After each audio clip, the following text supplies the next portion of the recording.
Welcome to a special episode of the Bill and Joe Show, episode 56. I'm standing in for Bill. Yeah, Bill is on vacation, so we're going to do a little short episode here. There's a lot going on out there in the world, so we are going to put together quite a bit of information for next week's episode. So watch out for episode 57. And again, like and subscribe to the channel. I really appreciate it. We're doing very well, subscribers and views, and I really appreciate all the help out there. So, but I wanted to get started with a couple things. Uh, I think last episode or the episode prior, we talked a little bit about green energy and windmills. Windmills. I keep saying windmills. They're wind turbines versus solar versus nuke. So I got some more information. And now, forgetting the cost of what it takes to put this in, but I do have a clip that I want to show you when I get started in here. So, but I wanted to look at just electrical production of each one. Try to simplify the mix up that I had on the last episode and confused everybody out there. So we're going to be talking about, clean energy and different types of energy out there. There's three major ones, of course, we know, right? There's nuclear, there's the wind turbines, which, everybody's up in arms about because of the way they look and the cost to build them, and then solar panels. So what I did was I took and this is simple math, you may not even need a calculator this time. So when you look at nuke, again, putting aside the maintenance and the building, I'm talking about energy production. This is very, very important, the difference. One nuclear plant at capacity can do 8.76 million megawatts a year. Now, for those of you who don't know, and I'm sure most of you do, that's pretty much like a bit, a gig, a terabyte, things like that. But 1,000 watts is 1 kilowatt. 1,000 kilowatts is 1 megawatt. So a nuclear plant will do 8.76 million megawatts a year. That's quite a bit of electricity. Okay, so keep that in mind. One plant, 8.76 million megawatts. Now, I looked at solar panels, which was quite interesting. Now, when I had solar in my house way back when, we're talking almost 15 years ago, the panels they were rated at 250 watts, but they're double that now, for the same size panel or even smaller. So based on that, on a solar panel, rated at 500 watts each, they produced about 800 kilowatts a year. Now I'm going to round that up because I know there's more production and things are getting better and the solar panels are much, much more efficient.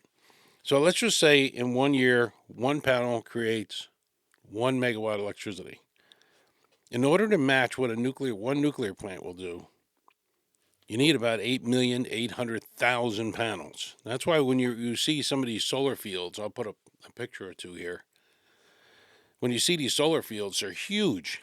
If you go on Google Earth, there's one out by Pocono Raceway in Pennsylvania. It is the entire farm field. It's just loaded with panels. And I'll show you a couple of local fields here on these pictures. But it would take close to 9 million panels to equal 1 year of electricity that one nuke plant can make. Okay? Now, the other thing is the wind turbines. The wind turbines, they roughly produce, let's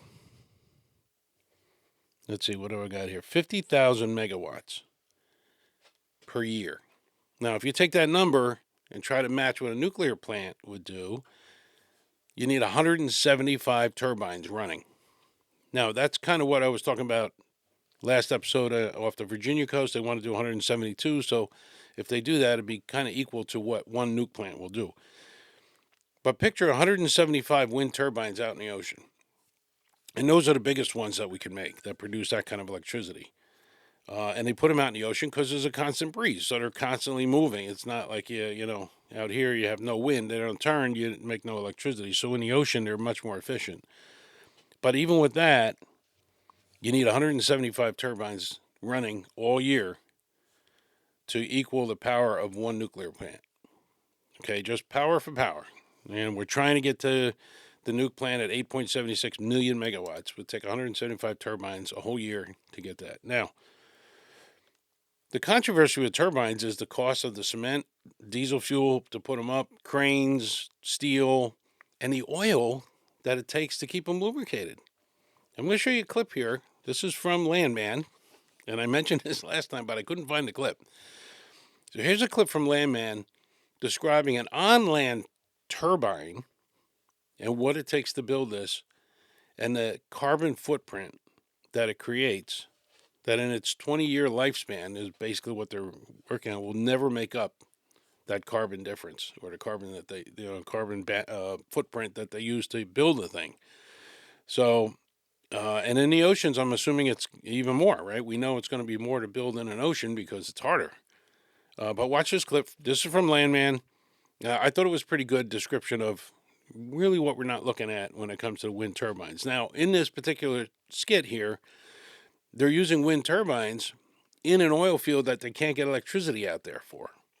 So it's an alternative power source for the pumps because they can't get electricity out there. So they have no choice but to put up turbines. But the cost behind them, I'll let him explain it. This is Billy Bob Thornton in Landman. Check it out. Watch this. Idea how much diesel they have to burn to mix that much concrete or make that steel and haul this shit out here and put it together with a 450-foot crane? You want to guess how much oil it takes to lubricate that or winterize it? And its 20-year lifespan, it won't offset the carbon footprint of making it. And never mind the fact that if the whole world decided to go electric tomorrow, we don't have the transmission lines to get the electricity to the cities. It'd take 30 years if we started tomorrow. And unfortunately for your grandkids, we have a 120-year petroleum-based infrastructure. Our whole lives depend on it. And hell, it's in everything. That road we came in on, the wheels on every car ever made, including yours, it's in tennis rackets and lipstick and refrigerators and antihistamines, pretty much anything plastic, your cell phone case, artificial heart valves, any kind of clothing that's not made with animal or plant fibers, soap and hand lotion, garbage bags, fishing boats, you name it. And you know what the kicker is? We're going to run out of it before we find its replacement. Okay, so that's a pretty good explanation, better than I can do. And of course, we know nuclear plants too. They're very expensive to build, and the maintenance on them too, because of fuel, is pretty high. Solar panels are probably the least maintenance, I would say, because they're passive. Again, when I had solar at my house, they put them on the roof. There's an inverter that changes it from sun DC to AC to produce power into my house, but there's no moving parts per se. It's just pretty much stable and it just works. So when you invest almost 9 million panels to equal what one nuke plant can do, you need that non-maintenance on that because there's so many panels. Now, of course, panel goes out here and there. They don't last forever, but in most cases they're almost maintenance free. I guess I clean them off once in a while to get them back to full capacity. But other than that, so that's the story with 3 types of energy that we can produce: is nuke, solar, or wind turbines. Now, the problem with nuke, of course, is there's waste afterwards. And what they do with that, I think I'm going to do a little special on that too, where that nuclear waste goes. And it's the wastewater. But I understand there's some more recycling going on and things that are getting better so we don't have so much waste with nuke. And if we can clean that up, nuclear is the way to go. There's a lot of safety things in place now. There's no more 3 Mile Island. There's no China syndrome. At least we hope not.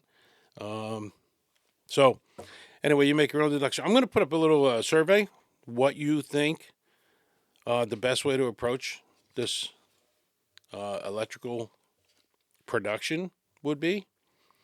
Just tell me what you think is better. If you like nuke, wind turbines, or solar. What do you think is the best for us to generate the most electricity out of these things? And what do you favor? I appreciate that.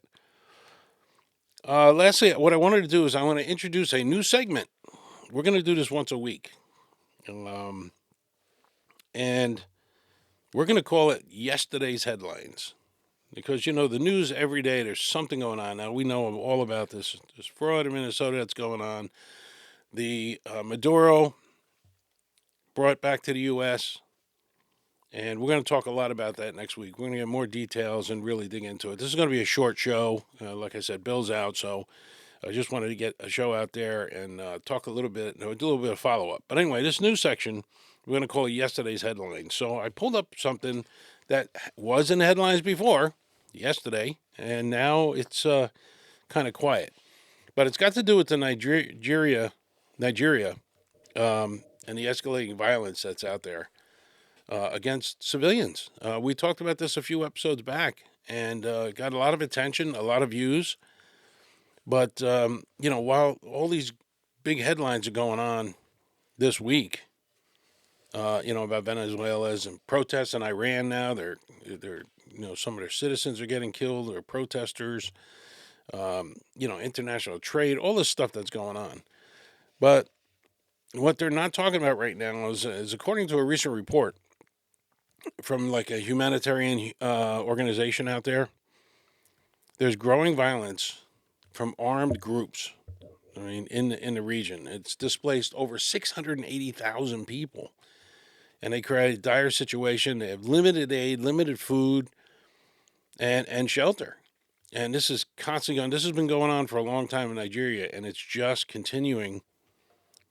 So these attacks involve banditry, kidnapping, and raids on villages, which makes a crisis more severe than what it's already there. And this has been flying under the radar for some time now. And, our administration brought it to light. We talked about it on a couple of our episodes.